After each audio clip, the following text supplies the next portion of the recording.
Religious violence, the belief system of science, and where dogma comes from. Let's talk about it. I've been working my way through The Myth of Religious Violence by William Kavanaugh.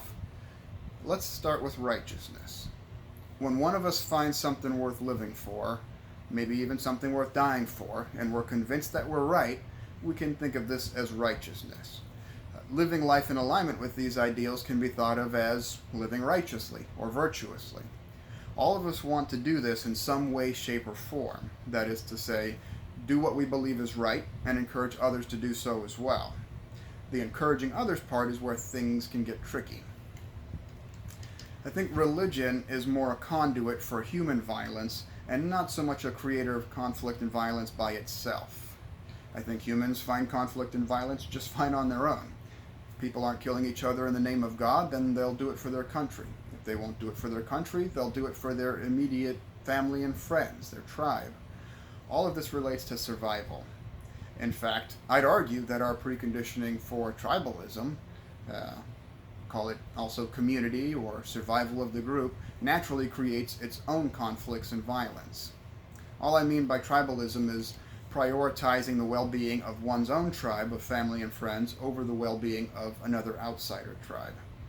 At this point, I think the natural conflicts that arise can still be settled in mutually beneficial ways, even if it takes a while.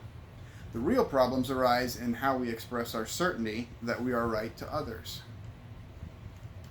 Let's say that using force involves assuming the role of an authority and using the morality of doing right for a greater good to overcome someone else's objection of, I don't want to do that. Well, you have to, because the law says so, or because God says so.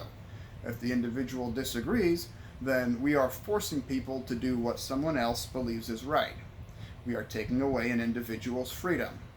On one end of the spectrum, we have the belief that it is okay to use force to get others to comply with our ideas of a greater good.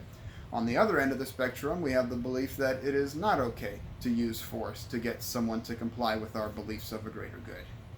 Keep in mind that parenting involves using force to get someone else to accept our beliefs about the way things ought to be.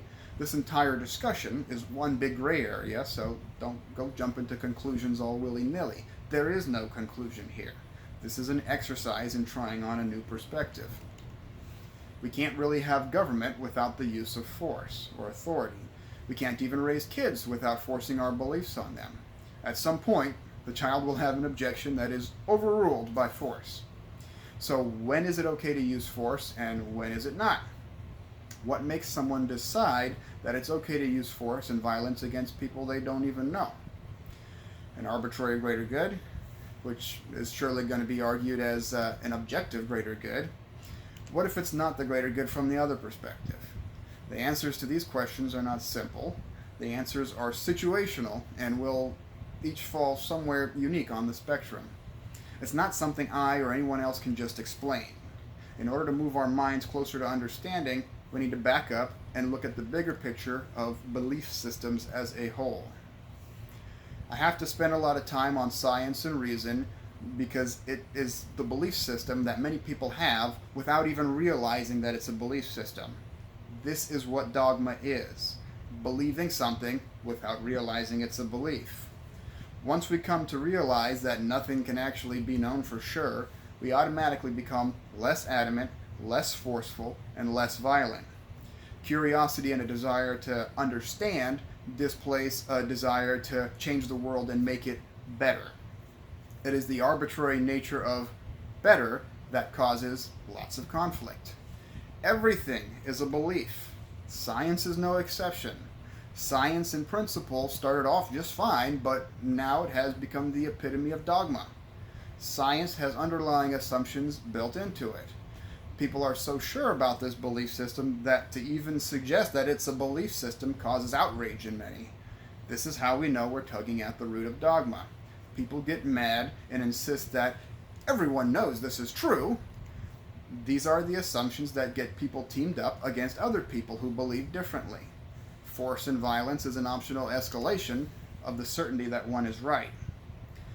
Everyone has something they're convinced they're right about. What is it you're convinced you're right about? We're all in this boat together. What do we do when someone is rocking the boat? Do we force them to stop?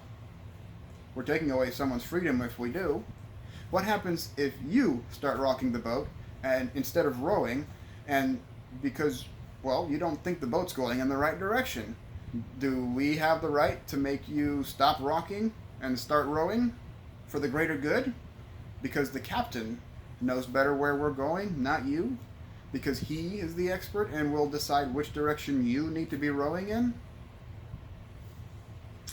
Here's something that's really important to understand. I'll end part one with this. The captain or the experts control all of the information you are using for your decision making.